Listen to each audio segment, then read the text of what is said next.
Hello YouTube, how's it going? Welcome to another video here on the channel. Now we have more, before I start, over 90% aren't sub. Please sub. I'm trying to reach 1,000 so I can get this channel monetized. Either way, hopefully I earn your sub today. So, the Switch 2. This has been going on for years right now. There's going to be a new Switch. I mean, technically we got the OLED Switch, which is just a slightly bigger screen. I don't see the point of getting something like that.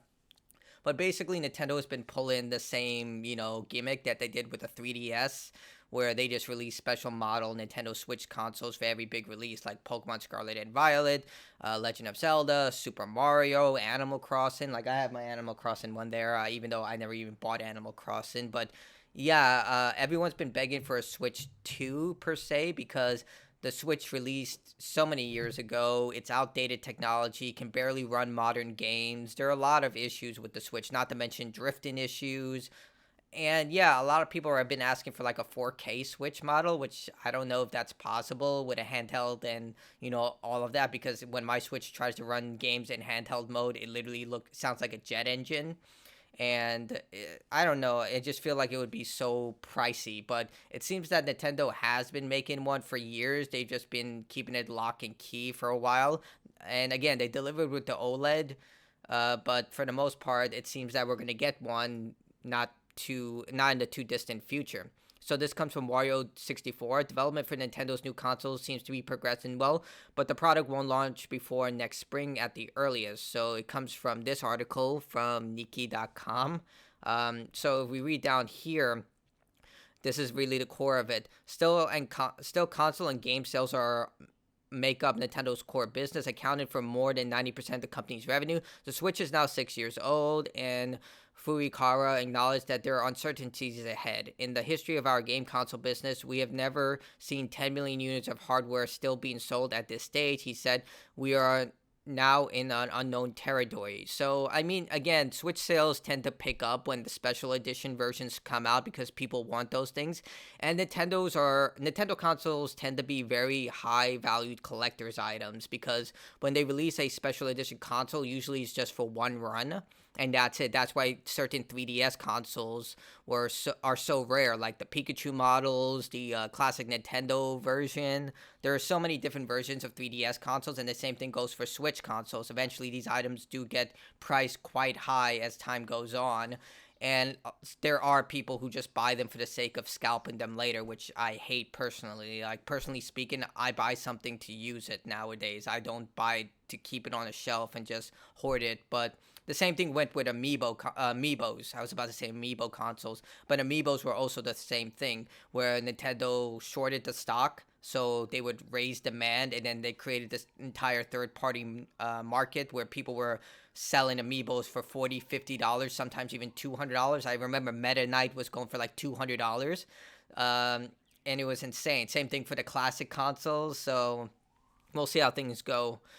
He's also commented on the sales of the Target this year. Given that the recent year-on-year sales have been declining more than 20%, the target of 15 million units is a bit off the stretch. To offset the Switch's decline and get back to growth track, many are calling on the company to introduce a new console. One is rumored to be due out next year. Development seems to be progressing well. A source close to Nintendo told Nikkei Asia, but the product won't happen before the next spring at the earliest. Now, there's also rumor that Sony is making a PlayStation 5 Pro, and it's going to be revealed at their next showcase. So this isn't unheard of. We've seen this with again, this happened with PlayStation 4 Pro, Xbox One X, and the OLED Switch console. So chances are this is not going to be a brand new console. It's just going to be an updated version of the Switch that probably performs better.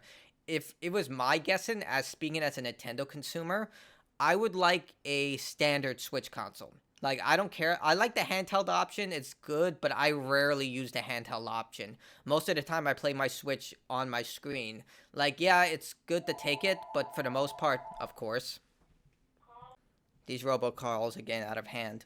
But yeah, the way I would want a next Nintendo Switch console is just a base console. Like, literally, I think that's the only way you can make it, like, price efficient.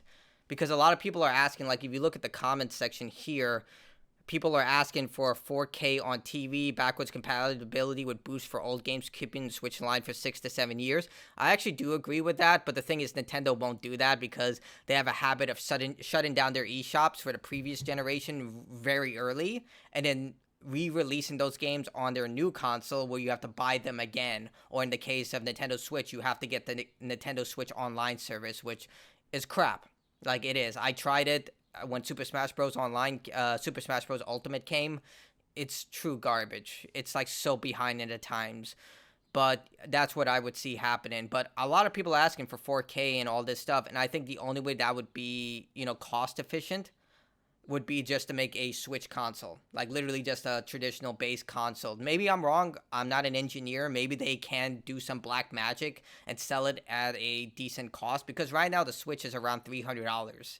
So, if they make it handheld 4K with all these features, I can see the console costing up to $500. And I don't think Nintendo would want to do that because, their entire philosophy is that they're the more affordable option compared to like the PlayStation and Xbox versions. Xbox doesn't really matter because it's about Game Pass. It's not about the console. But with Sony consoles are very expensive. So Switch has always been the more affordable option. Nintendo's always been the more affordable option for a lot of people. And their consoles tend to last a long time. Granted, that kind of went out of the window with the Switch because the Switch has a lot of hardware issues, from drifting to battery life to storage problems. There's so many problems.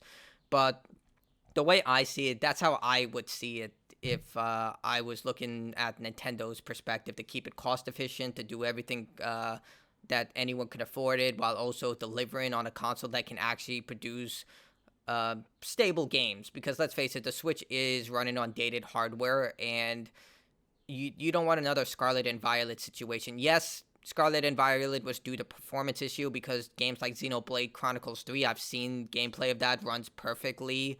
Breath of the Wild runs great. Metroid Prime, I know Metroid Prime, but the remastered version looks great, runs incredible. So I really think that was just performance and not enough time to make it adequately working. Either way, tell me what you think about this. I personally would love just a Switch-based console, and I'll be okay with that. But tell me if you would mind losing the handheld function of the Switch. Let me know in the comments below. You like the video if you like it, dislike it if you dislike it, and I'll see you all later. Goodbye.